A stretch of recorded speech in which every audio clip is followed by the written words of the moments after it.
Y nosotros este mes no le pusimos el mes de la patria a las predicaciones, nosotros le pusimos otra cosa, nosotros le pusimos que Dios cambia todo. Dios hace que cambie todo. Este mes estamos compartiendo con este tema. Dios hace que cambie todo, completamente todo. Y Él puede cambiar nuestra manera de pensar, nuestra manera de vivir. Y aún sin merecerlo, Él nos ama y nos da la oportunidad de ser diferentes. Y quiero conectar esto con lo que compartió Bruce. Bruce compartió la semana pasada lo que era el perdón. Perdón, la gracia de Dios cambia todo. Y hoy yo quiero conectar con lo que Él estuvo compartiendo la semana pasada. Y el tema que yo quiero compartir hoy es la gracia de Dios, el perdón con perdón, el perdón de Dios cambia todo. El perdón de Dios cambia todo. ¿Qué cambia? Sería una pregunta, ¿verdad? ¿Qué cambia y qué es el perdón? ¿Y por qué tengo que perdonar? ¿O por qué tengo que pedir perdón? Bruce hablaba de una situación espiritual, nuestra condición delante de Dios después de la desobediencia de Adán y de Eva. Eso lo vemos en Génesis 3. ¿Qué hizo Dios para vestirlos? Cuando ellos estaban en el jardín, Dios les dijo, no coman de esa fruta, de ese árbol, del bien y del mal. Les dijo, pueden comer de todos menos de ese. Comieron ese fruto. Fueron engañados, comieron ese fruto. ¿Qué sucedió? Se encontraron en un momento dado, cuando Dios los buscaba, se encontraron desnudos. ¿Qué hizo en ese momento Dios? Ellos se cubrían detrás de los árboles. Dios hizo algo. Dios sacrificó los primeros animales para ponerles ropa. Los vistió con los primeros animales en sacrificio. O sea que la vergüenza de ellos, el pecado de ellos fue cubierto, ¿por qué? Por pieles de animales que fueron sacrificadas allí por Dios. Esos fueron el primer sacrificio que se hizo allí para vestirlos a ellos. Dios la humanidad siguió, los vistió, y la humanidad siguió creciendo y creciendo y creciendo a través de los años, a través de las décadas. Y Dios, en su amor, quería estar con ellos, quería seguir estando con ellos. Estaba haciendo situaciones para seguir con la humanidad, con el pueblo. Hizo muchas cosas, entre ellas, por amor, les mandó normas. Les dio unas normas en una época de la vida de los antepasados, les dio unas normas que nosotros le hemos llamado los mandamientos o la ley de Moisés. ¿Qué decían esas normas? ¿Qué decía la ley de Moisés? Era una serie de requisitos que como ser humano teníamos que cumplir para lograr llegar a creer que podemos alcanzar ahí estar cerca de Dios, la presencia de Dios. ¿Por qué digo esto? Porque nosotros, por la desobediencia de la humanidad, nosotros no podíamos estar cerca de un Dios, porque un Dios es un Dios perfecto. Nosotros no somos perfectos. Pero la humanidad seguía allí. Y tú, si checas tú de tu Biblia, en Éxodo 20, ahí está la serie de normas, la serie de requisitos que Dios le mandó a través de un hombre llamado Moisés. ¿Qué le dice a Moisés? Tienes que cubrir estos mandamientos para poder llegar a tener el perdón de Dios. Ya habíamos nosotros hablado ahorita de que nuestra desobediencia esa transgresión hizo que no alcanzáramos a estar ante la presencia de Dios y teníamos una situación espiritual, una vida muerta delante de Él. En Éxodo 25:8 nos habla que el Señor busca cómo habitar aquí en la tierra. ¿Y qué hace? Hace un santuario, hace un lugar. El Señor trata de seguir con la humanidad y hace un lugar aquí en la tierra. Le da unas especificaciones a Moisés. Moisés, ¿sabes qué? Vas a hacer esto. Vas a ir con los israelitas. Los israelitas lo que van a hacer es juntar muchas cosas. Me vas a juntar piedras, madera, lino, telas, y vas a hacer un santuario aquí en la tierra. Y lo vas a hacer de estas dimensiones. Y le manda, y habla Éxodo y Levítico de una serie de las especificaciones de cómo hacerlo y cómo, pues, cómo lograrlo, y es con medidas exactas y todo. ¿Con qué fin? Ese santuario tiene dos posiciones. Una, el lugar santísimo, y hay una cortina. Y tiene otra que es el lugar santo. ¿Qué se hacía ahí?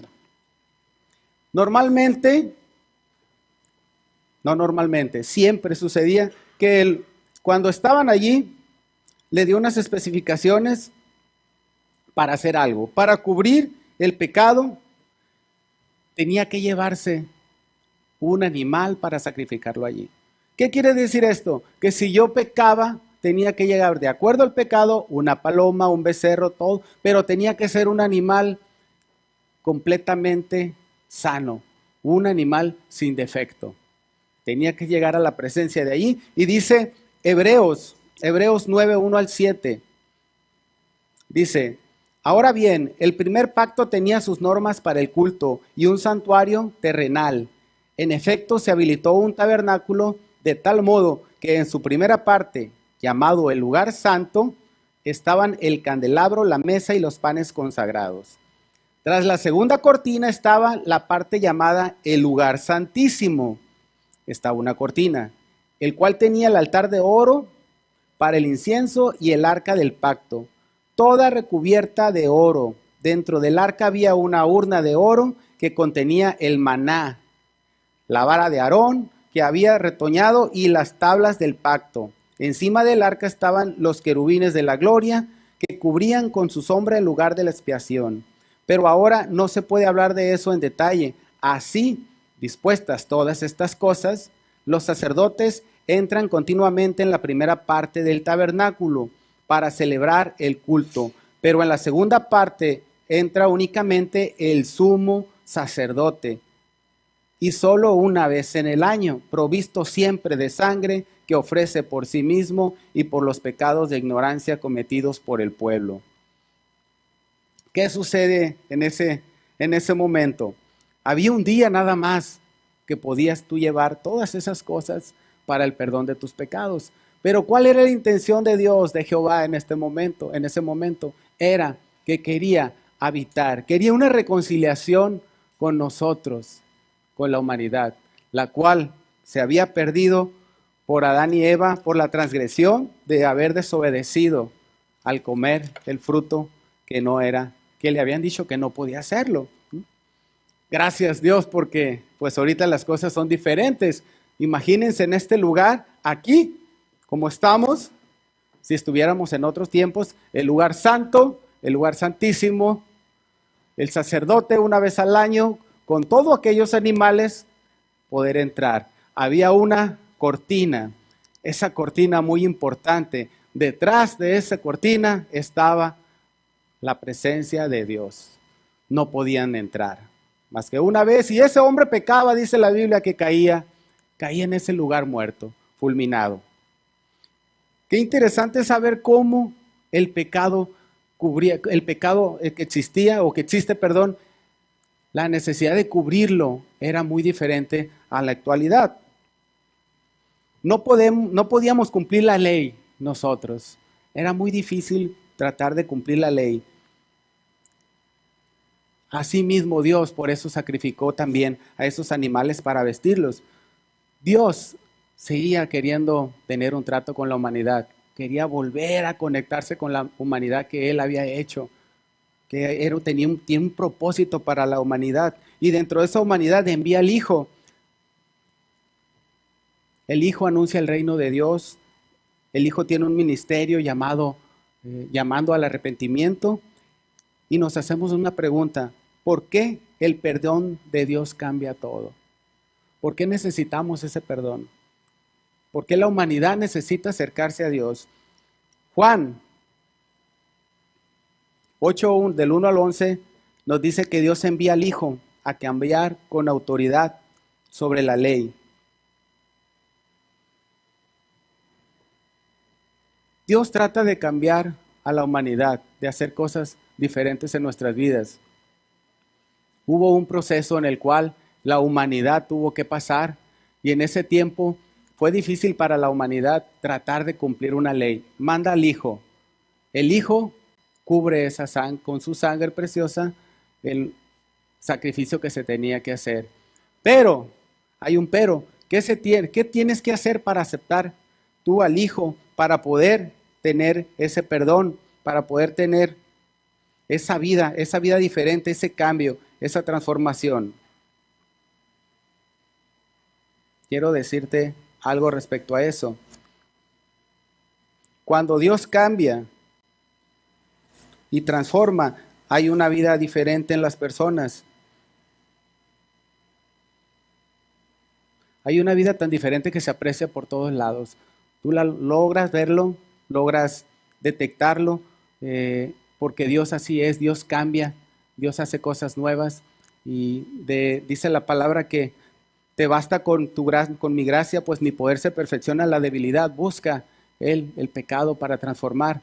Y antes de seguir leyendo, yo quiero darte un testimonio de esto, porque regularmente nosotros leemos la Biblia, leemos un pasaje y vemos cómo Dios hace cosas grandes, cómo Dios transforma a las personas, cómo Dios sí actuó en un momento dado en la vida, cómo se involucró en la vida de las personas de las cuales habla la Biblia. Pero hay veces que es importante saber que tenemos un Dios vivo aquí que cambia a las personas a través del perdón. Y que gracias a Dios ya no tenemos que estar haciendo nosotros un servicio de un rito, de tener que llegar con un animal ante la presencia de Dios. No, nada más es aceptarlo. Y este testimonio que te quiero yo compartir esta mañana es un testimonio de un hombre que no se encuentra aquí, y pues no, por eso lo voy a hacer, porque no se encuentra aquí. No voy a hablar mal de él. Este hombre, en su vida anterior, todos tenemos una vida anterior a recibir a Cristo. Cuando él recibe a Cristo, pues cambian las cosas. Pero este hombre, su vida era salir a tomar, salir a dar la vuelta, abandonó su familia.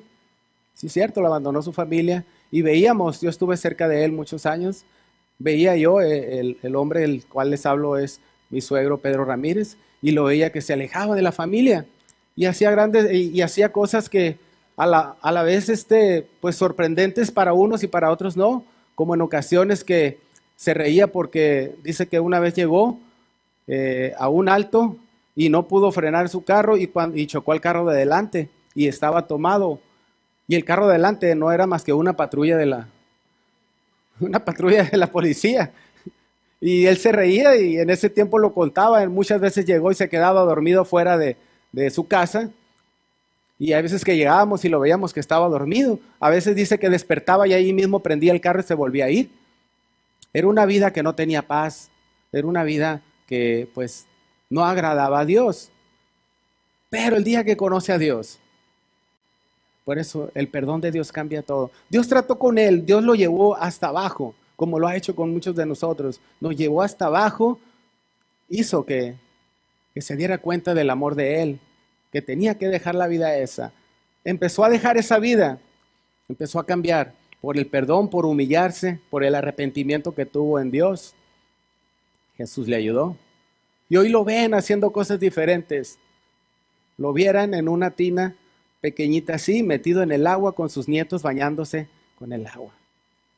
¿Lo ven? No lo van a creer, pero lo ven. A lo mejor estoy hablando de más. ¿Saben qué hace? En diciembre, como él tomaba mucho, anda siguiendo a las personas que toman y les anda haciendo en la noche de la Nochebuena, anda consiguiendo para darles una comida y los junta a las personas que toman por la cuadra.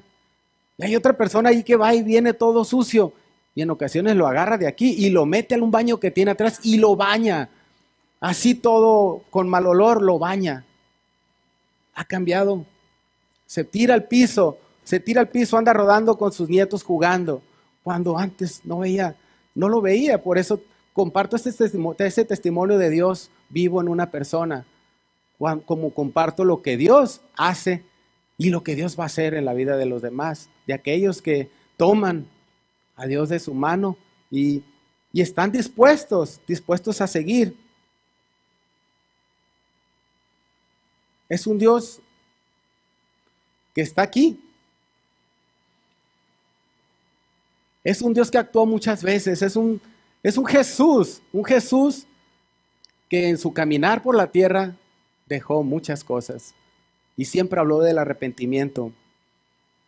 Dice Juan 8, del 1 al 11, dice: pero Jesús se fue al monte de los olivos. Al amanecer se presentó de nuevo ante el templo. Toda la gente se le acercó y él se sentó a enseñarles. Los maestros de la ley y los fariseos llevaban entonces a una mujer sorprendida en adulterio y poniéndola en medio del grupo le dijeron a Jesús: Maestro, a esta mujer se le ha sorprendido en el acto mismo de adulterio. En la ley Moisés nos ordenó apedrear a tales mujeres. ¿Tú qué dices? Con esta pregunta le estaban tendiendo una trampa para tener de qué acusarlo. Pero Jesús se inclinó y con el dedo empezó a escribir en el suelo. Yo vería un Jesús escribiendo rodeado de hombres que lo estaban queriendo poner una trampa, y la mujer que estaba también allí, que había sido sorprendida en adulterio. Y como ellos lo acusaban a preguntas, Jesús se incorporó y les dijo: aquel de ustedes que esté libre de pecado, que tire la primera piedra. E inclinándose se detuvo, siguió escribiendo en el suelo. Al oír esto se fueron retirando una tras otra, comenzando por los más viejos hasta dejar a Jesús solo con la mujer que aún seguía allí. Entonces él se incorporó y le preguntó: mujer, ¿dónde están? Ya nadie te condena. Nadie, Señor.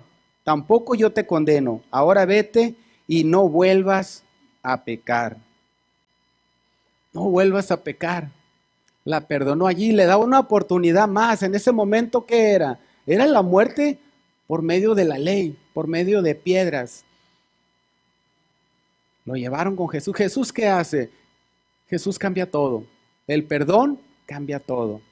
Y le dice: no vuelvas a pecar. Qué interesante, ¿no? Nada más le perdona la vida, cambia todo y no vuelvas a pecar. Es la sugerencia que le hace: no vuelvas a pecar, y se va.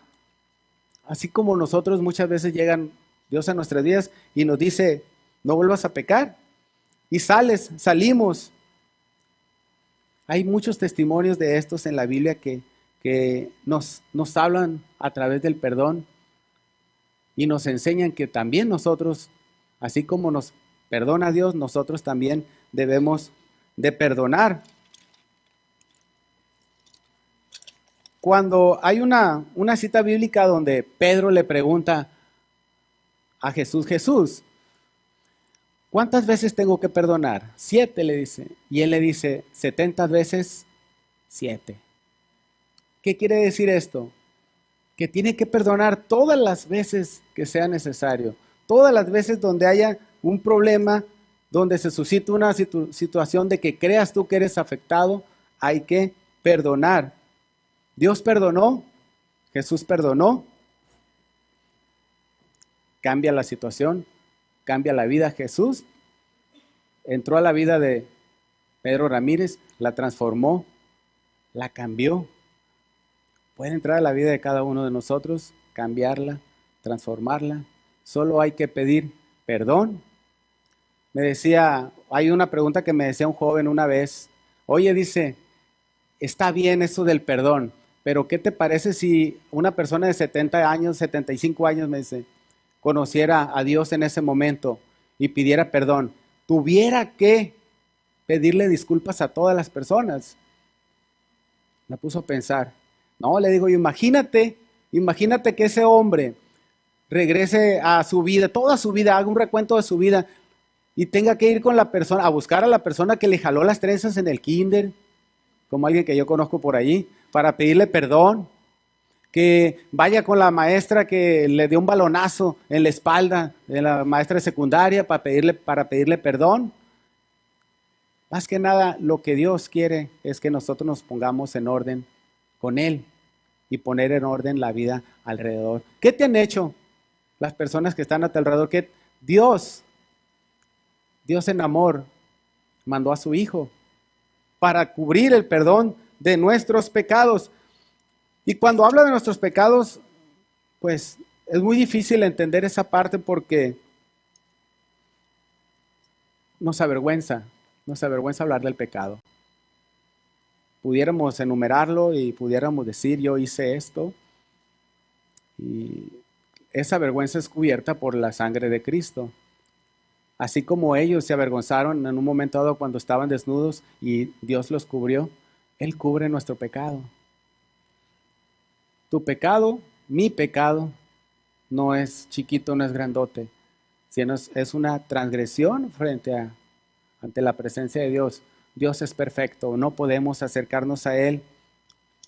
Pero Jesús hizo cosas muy interesantes aquí en la tierra, hizo cosas muy sorprendentes. Y a través de Él nosotros llegamos al Padre y llegamos en una situación diferente, una situación donde podemos levantar nuestra cara, aún lo que hayas hecho, si mataste, si robaste. Ante la situación que hayas estado tú, puedes estar en la presencia de Dios a través del Hijo. Hay una cita bíblica que es Lucas 23, del 44 al 49.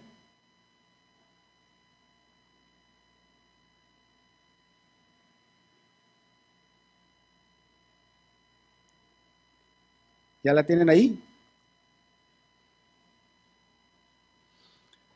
Jesús puede llegar ante ti en cualquier situación, en cualquier problema y hasta en el lugar, en el último lugar donde tú vayas a tener tu último suspiro. Y voy a hablar de una situación cuando Jesús fue llevado a la cruz. Dice Lucas 23, 32 al 43, dice: también llevaban con él a otros dos, ambos criminales, para ser ejecutados. Cuando llegaron al lugar llamado La Calavera, lo crucificaron allí junto con los criminales, uno a su derecha y el otro a la izquierda. Padre, dijo Jesús, perdónalos porque no saben lo que hacen. Ahí dice Jesús, perdónalos aún estando en una cruz. Echando suertes para repartirse entre sí la ropa de Jesús, la gente por su parte se quedó allí observando y aún los gobernantes estaban burlándose de él. Salvo a otros decían, que se salve a sí mismo si es el Cristo de Dios, el escogido. También los soldados se acercaron para burlarse de él, le ofrecieron vinagre y le dijeron, si eres el rey de los judíos, sálvate a ti mismo. Resulta que había sobre él un letrero que decía, este es el rey de los judíos. Uno de los criminales allí colgados empezó a insultarlo. ¿No eres tú el Cristo? Sálvate a ti mismo y a nosotros. Pero el otro criminal lo reprendió. Ni siquiera temor de Dios tienes. Aunque sufres la misma condena, en nuestro caso el castigo es justo, pues sufrimos lo que merecemos nuestros delitos, lo que merecen nuestros delitos. Este, en cambio, no ha hecho nada malo. Luego dijo Jesús, acuérdate de mí cuando vengas en tu reino. Te aseguro que hoy estarás conmigo. Te aseguro que hoy estarás conmigo en el paraíso, le contestó Jesús.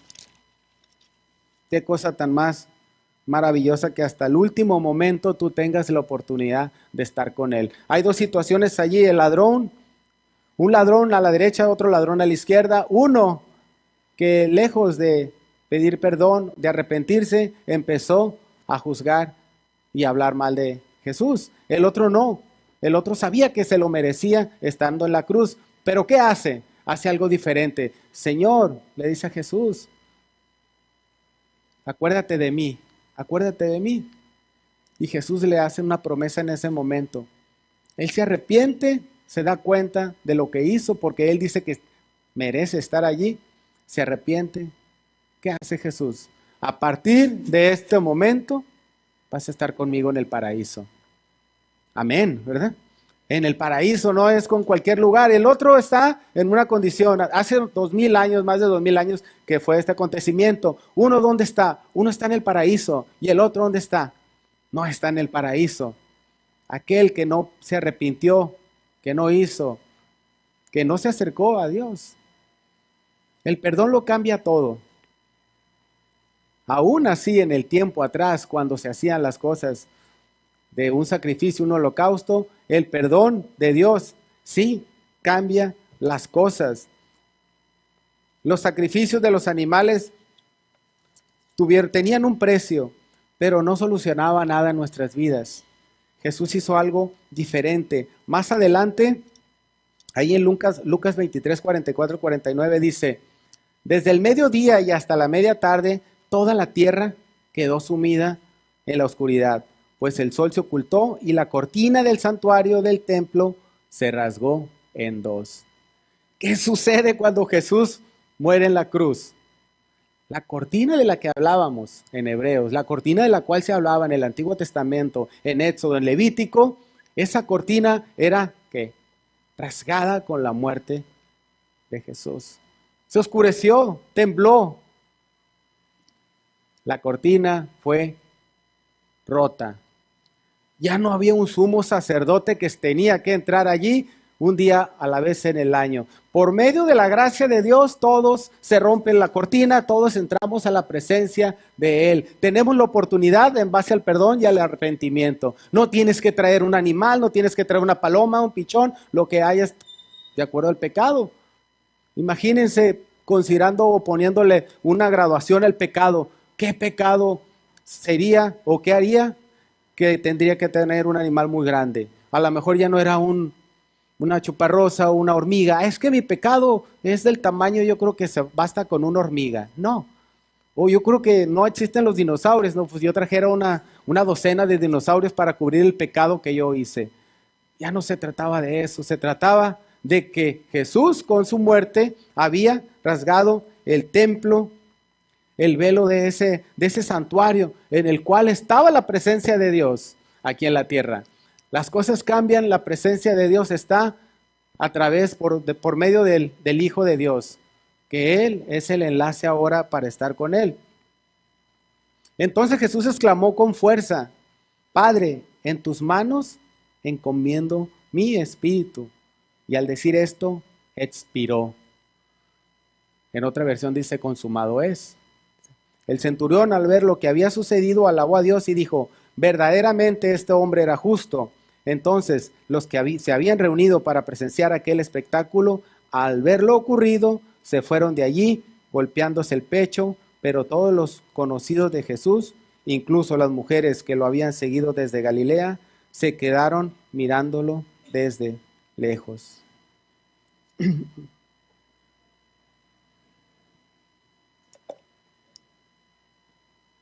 El velo se rompió, el perdón llega a través del arrepentimiento. Es un Jesús que tuvo que padecer en una cruz, ante unos clavos, ante una multitud de personas que ¿qué decían? Que crucifíquenlo, que lo humillaron, lo golpearon, hicieron algunas cosas con él allí que no agradaron. Su mamá estaba allí, sus hermanos estaban allí, muchos de sus discípulos estaban escondidos por temor que les sucediera algo. Había dos ladrones, uno que se arrepintió, otro que no lo hizo. El que se arrepintió cuando Jesús, consumado es, cuando expiró su espíritu, ¿qué pasó? El ladrón se fue con él. El perdón de él se llevó. Ahora la vida con el perdón es muy diferente. Es muy diferente la vida que tenemos en perdón. Perdonamos a nuestras parejas, perdonamos a nuestros hijos. Incluso hubo un acto muy, muy grande que sucedió aquí en la iglesia. Hubo un grupo de personas que agredieron a la iglesia hace años. Y algunos de ellos, ¿saben qué hicieron? Después del tiempo regresaron aquí, regresaron a la iglesia, tomaron el micrófono y pidieron perdón. Pidieron perdón a esas personas. ¿Quiénes somos nosotros para decirle que no? Si Dios mismo estando en la cruz les decía, Señor, perdónalos porque no saben lo que hacen. Aún así, una mujer que fue pues capturada en pleno adulterio, ¿quién te condena? Nadie. Ve y no peques más. Le da una segunda oportunidad. La paz que le ha de haber dado, que ha de haber sentido esa mujer. Las oportunidades son grandes como le pasó a mi suegro. Y yo sé que aquí hay muchos testimonios que a través del perdón cambia la vida. Y si tienes que perdonar 7 veces, pues perdona 70 veces 7. No sé lo que pase en tu corazón, no sé lo que pase en tu vida, pero Dios sí lo sabe. Y hubo un sacrificio, el último sacrificio, cuando se rasgó ese velo por medio de Jesús, por medio de la muerte de Jesús, entramos a la presencia del Padre. Ya no más sacrificios, Él fue el Cordero perfecto. ¿Qué hizo Dios en el principio?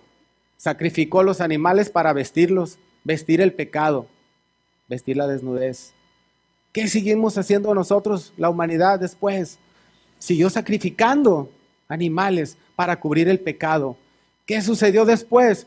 Se sacrificó el Hijo de Dios con su sangre para cubrir nuestro pecado. Amén. Amén. Digo esto porque es algo que nosotros como cristianos nos debemos alegrar, nos debemos de poner contentos, que ya no tenemos que hacer nada.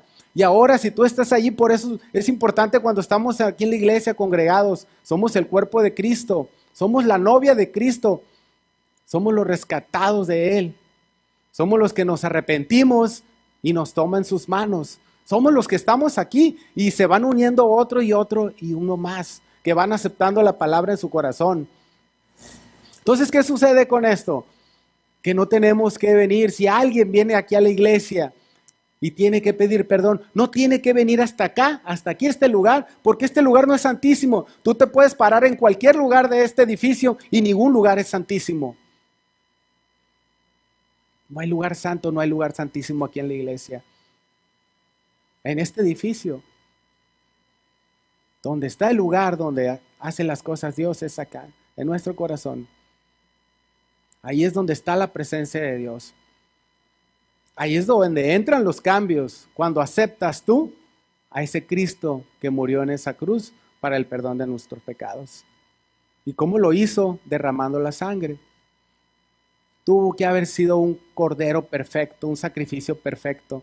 Él era un hombre perfecto, no pecó. Nunca pecó. Y lo hizo por nosotros. Quiero decirte que si tú cierras tus ojos en este momento y te pones a reflexionar sobre el pecado, si viviéramos en el tiempo de atrás, ¿qué animal traeríamos? Esperaríamos un año, tendríamos amarrados. Yo creo que el espacio que tenemos atrás del edificio es muy grande. Tendríamos vacas, becerros, burros, chivos, gallinas, pericos y todo lo que vendan alrededor de los ejidos. Yo creo que los ejidos estuvieran limpios. Ahí tuviéramos los animales para sacrificio, para expiación de nuestros pecados, pero no es así. Tenemos un Dios que envió a su Hijo. Y sabes que yo siempre me gusta y me encanta y lo voy a seguir haciendo y voy a seguir compartiendo que eso fue gratis, fue gratis. No tuviste que hacer nada. O hiciste algo para que Jesús subiera esa cruz y fuera clavado. No hiciste nada. No hiciste, fue gratis completamente. Gratis porque no te costó, pero a Él le costó la vida. Le costó su sangre. Su sangre fue derramada, sangre perfecta, sangre preciosa. Y cuando yo veo, porque lo veo mucho aquí en la iglesia, en muchas personas, el cambio en sus vidas o la lucha que tienen todos los días. Cuando vi aquella situación donde se paró un hombre, una familia a pedir perdón porque había tenido alguna diferencia con la iglesia, yo veo a un Jesús bajando, a un Jesús vivo, a un Jesús tocando la cabeza de esas personas. Lo veo cuando veía a Pedro Ramírez en una tina bañándose con los niños, me detengo y veo eso porque es Dios, es la presencia de Dios haciendo cosas. Cuando veo un matrimonio que tenía diferencias y que responden humillados y aceptan y abren su corazón a la vida de Dios, y los veo tomados de la mano luchando, y los veo haciendo cucurritos así, es la presencia de Dios. y veo muchas cosas que hace Dios en la vida de las personas. ¿Qué no habrá dado a otros? Más oportunidades, más oportunidades. Y solo con una palabrita, el perdón, el arrepentimiento. Y eso nos abre muchas cosas en la vida. Yo te voy a pedir que nos pongamos de pie. Vamos a orar. Me gusta hacer una cosa, me gusta meditar a mí en la palabra, me gusta en lo que acabamos de tener. Y no nos vayamos así nada más, cruzando una puerta de decir, bueno, yo ya salí, ya me hablaron del perdón, me hablaron de un hombre que murió en la cruz. Necesitamos estar en la presencia de Él. No necesitas venir aquí y cruzar el velo, se rasgó. Nosotros podemos entrar a la presencia a través del Hijo. El Hijo es Espíritu. Su presencia es un Dios vivo, es un Jesús vivo aquí con nosotros. ¿Me ayudas?